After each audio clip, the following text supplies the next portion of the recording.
नमस्कार, प्रतिदिन अखबार संपादकीय ऑडियो में आपका स्वागत है। केजरीवाल को अंतरिम जमानत देने के मायने दैनिक भास्कर। अपने अपने 8 पेज के फैसले में सुप्रीम कोर्ट की बेंच ने स्पष्ट किया है कि दिल्ली के सीएम केजरीवाल को दी जाने वाली अंतरिम जमानत को न तो नजीर बनाया जाएगा, न ही इससे कानून की नजरों में राजनीतिक लोगों का एक अलग क्लास बनेगा। फैसले के बिंदु 7, 8 और 14 में ईडी की आशंका को खारिज करते हुए कोर्ट ने कहा था कि 97 करोड़ मतदाताओं में से करीब 65 से 70 करोड़ सरकार चुनने के लिए वोट डालेंगे। चुनाव किसी भी प्रजातंत्र की प्राणवायु है, ऐसे में अभियोजन ईडी का कहना है कि इससे राजनीतिक वर्ग को प्राथमिकता मिलेगी, कतई गलत होगा। कोर्ट ने अनुच्छेद 21 जीने का अधिकार का भी जिक्र किया है। कोर्ट के अनुसार यह अंतरिम जमानत है और कानून कोर्ट को इसकी शक्ति देता है। बहरहाल जिन 5 शर्तों पर केजरीवाल को छोड़ा गया है, उनमें कोई भी उन्हें कहीं भी चुनाव प्रचार करने से नहीं रोकती। हालांकि जमानत को लेकर अंतरिम शब्द का प्रयोग आईपीसी में कहीं नहीं है, लेकिन कोर्ट ने कहा है कि विशेष परिस्थितियों में और हर केस के तथ्यों को देखते हुए कोर्ट इस शक्ति का इस्तेमाल करेगा। केजरीवाल के चुनावी मंच पर आने से विपक्षी गठबंधन में काफी जोश आ गया है। बहरहाल कोर्ट ने साफ कर दिया है कि ये जमानत केस के मेरिट के आधार पर नहीं दी जा रही है और सुनवाई की तारीख जल्द दी जाएगी। सहजीवन में सांसद बना जीवन जनसत्ता। यह अत्यंत चिंता का विषय है कि मनमुटाव के जुड़ाव की बुनियाद पर चुने गए सहजीवन संबंधों में भी आए दिन शारीरिक मानसिक शोषण, हत्या, आत्महत्या, धोखाधड़ी और ब्लैकमेलिंग के मामले सामने आते हैं। इसके बावजूद दायित्वबोध से दूर यूं साथ रहने वाले लोगों के आंकड़े बढ़ रहे हैं। कभी महानगरों में देखे सुने जाने वाले सहजीवन रिश्तों के वाकये अब छोटे शहरों और कस्बों तक में आम हो चले हैं। माता पिता बन चुके महिला पुरुष भी सहजीवन रिश्तों को चुनने लगे हैं। कभी दबे चुबे रहने वाले आधुनिक जीवन शैली के इन रिश्तों को लेकर अब खुलकर संवाद होने लगा है। शोषण और जीवन से हार जाने की ऐसी दर्दनाक घटनाएं इन्हें चर्चा का विषय बनाती हैं। ऐसे में सवाल यह है कि केवल अपनी सहूलियत और आपसी समझ के आधार पर चुने गए जीवन के साझे पर में भी संघर्ष की स्थितियां क्यों बन जाती हैं। आमतौर पर सहजीवन संबंधों में न तो समाज का दबाव होता है और न ही परिजनों का दखल। एक दूसरे संग जीने के अलावा कोई जिम्मेदारी भी ऐसे युवती या उम्रदराज पुरुषों महिलाओं पर नहीं होती है। फिर भी कभी जीवन से हारने की स्थितियां बन जाती हैं तो कभी एक दूसरे की जान लेने की। इसमें दो राय नहीं है कि साझा संबंधों में दायित्वबोध का भाव ही सुरक्षा और संबल देता है। साझेपन के इन पहलुओं को सहजीवन संबंधों के मामले में भी न्यायिक रूप से परिभाषित किया जा चुका है।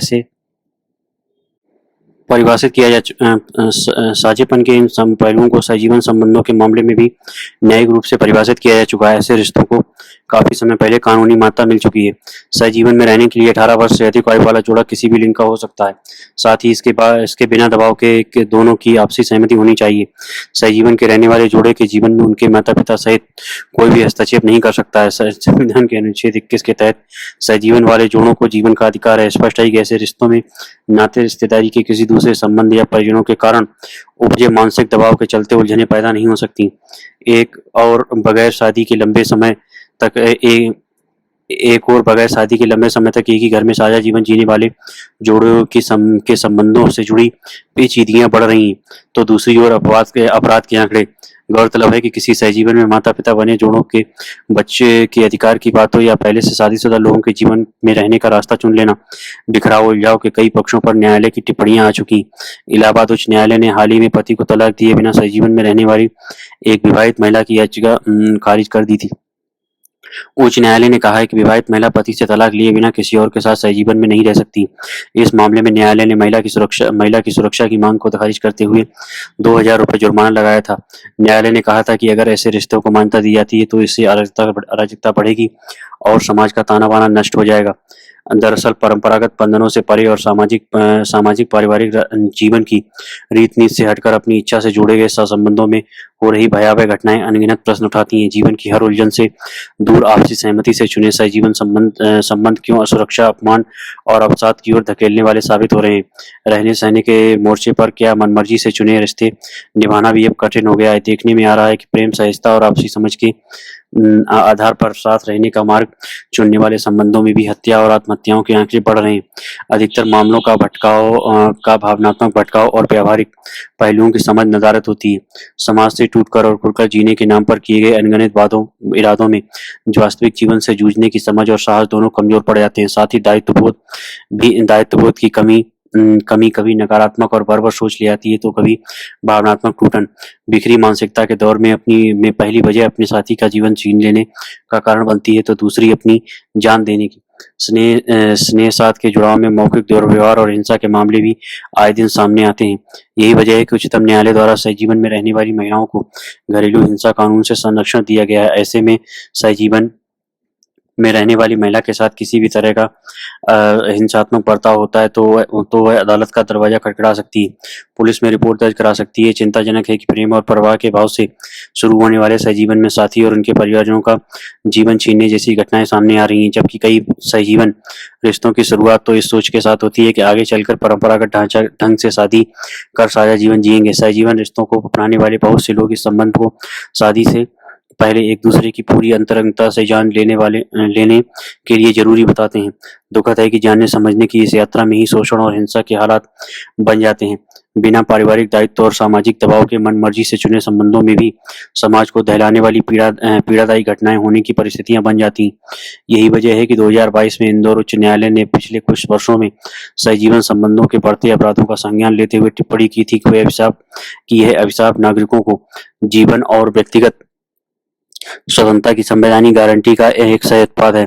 सजीवन संबंधों में अपने हो रहे अपराधों को देखते हुए अदालत ये टिप्पणी करने पर मजबूर है कि यह भारतीय समाज के लोकाचार को निगल रहा है। सजीवन संबंध तीव्र कामुक व्यवहार के साथ ही व्यभिचार को बढ़ावा दे रहा है, जिससे यौन अपराधों में लगातार इजाफा हो रहा है। गौरतलब है कि इंदौर हाईकोर्ट ये टिप्पणी सहजीवन में रह रही एक महिला से बार बार बलात्कार, उसकी सहमति के बिना जबरन गर्भपात कराने और आपराधिक धमकी देने वाले 25 वर्षीय युवक की अग्रिम जमानत याचिका खारिज करते हुए की थी। निसंदेह अनचाहे रिश्तों में बन रही अनचाही स्थितियां आज के दौर में समग्र समाज को चेताने वाली हैं। साथ ही व्यक्तिगत मोर्चे पर भी ऐसे आपराधिक वाकये हर इंसान को आगाह करते हैं कि जिम्मेदारियों को छोड़कर मन मुताबिक जीवन जीने की जद्दोजहद भी कम नहीं है। दायित्वबोध का भाव और सम्मानजनक मानवीय जुड़ाव हर संबंध में आवश्यक है। केजरीवाल को राहत। हिंदुस्तान। दिल्ली के मुख्यमंत्री केजरीवाल को सर्वोच्च न्यायालय ने चुनाव प्रचार के लिए अंतरिम जमानत देकर प्रथम दृष्टया चुनाव और लोकतंत्र का महत्व बढ़ाया है। शीर्ष अदालत ने पूरी सुनवाई के बाद उन्हें 1 जून तक की रिहाई दी है। देश के मतदान का आखिरी चरण 1 जून को संपन्न होगा और 2 जून को उन्हें समर्पण करना होगा, वह फिर जेल जाएंगे। इसका सीधा अर्थ है कि चुनाव से बचे हुए कम से कम 3 चरणों में केजरीवाल ठीक से चुनाव प्रचार कर पाएंगे। बेशक आम आदमी पार्टी के एक नए जोश का संचार होगा और विपक्षी गठबंधन को भी मजबूती मिलेगी। हालांकि ये अंतरिम जमानत सशर्त है। रिहाई के इन 21 दिनों में वह मुख्यमंत्री का कोई कर्तव्य नहीं निभाएंगे, वह मुख्यमंत्री कार्यालय और सचिवालय नहीं जाएंगे, अपने इस मुकदमे के बारे में चर्चा नहीं कर पाएंगे। सबसे बड़ी बात, वह दिल्ली उत्पाद शुल्क नीति से जुड़े मनी लॉन्ड्रिंग मामले में अपनी भूमिका के बारे में कोई टिप्पणी नहीं कर पाएंगे, जिसमें उन्हें गिरफ्तार किया गया है। इसके बावजूद अनेक विशेषज्ञ मानते हैं कि चुनाव प्रचार के लिए आम आदमी पार्टी के पास मुद्दों का अभाव नहीं है। अरविंद केजरीवाल को मिली अंतरिम जमानत के 2 मुख्य आधार हैं। पहला आधार तो यही है कि मुकदमा नया नहीं है, पर गिरफ्तारी के समय को लेकर सवाल लाजमी है। किसी भी पार्टी के प्रमुख या मुख्यमंत्री के चुनाव प्रचार का विशेष महत्व होता है। किसी पुराने मामले में अगर ठीक चुनाव से पहले कार्रवाई शुरू होती है तो संदेह की गुंजाइश बन जाती है। सर्वोच्च न्यायालय ने भी इस तथ्य को माना है और ईडी के पास इसका कोई ठोस जवाब नहीं है। अगर ईडी गिरफ्तारी के समय और जरूरत को न्यायोचित ठहरा पाती तो दिल्ली के मुख्यमंत्री को 21 दिन की रिहाई नसीब नहीं होती। दूसरी बात, मुकदमा होने के बाद भी केजरीवाल मुख्यमंत्री थे और उन्हें गिरफ्तार नहीं किया गया था। वह मुकदमे से जुड़े तथ्य के साथ तब भी खिलवाड़ कर सकते थे, पर अदालत की नजरों में उन्होंने ऐसा नहीं किया, जिनका लाभ उन्हें रिहाई के रूप में मिला है। सर्वोच्च न्यायालय ने साफ इशारा किया है कि अभी अपराध सिद्ध नहीं हुआ है और केजरीवाल समाज के लिए खतरा नहीं है।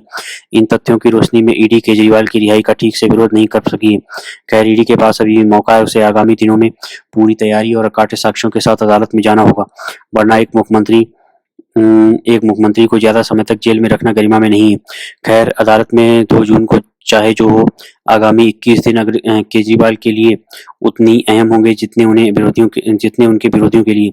विशेष रूप से दिल्ली और पंजाब में अरविंद केजरीवाल की लोकप्रियता या प्रासंगिकता से भला कौन इनकार कर सकता है। अगर इन राज्यों में आम आदमी का प्रदर्शन अच्छा रहता है तो इससे दिल्ली के मुख्यमंत्री को भी अपनी बात मजबूती से रखने का आधार मिलेगा।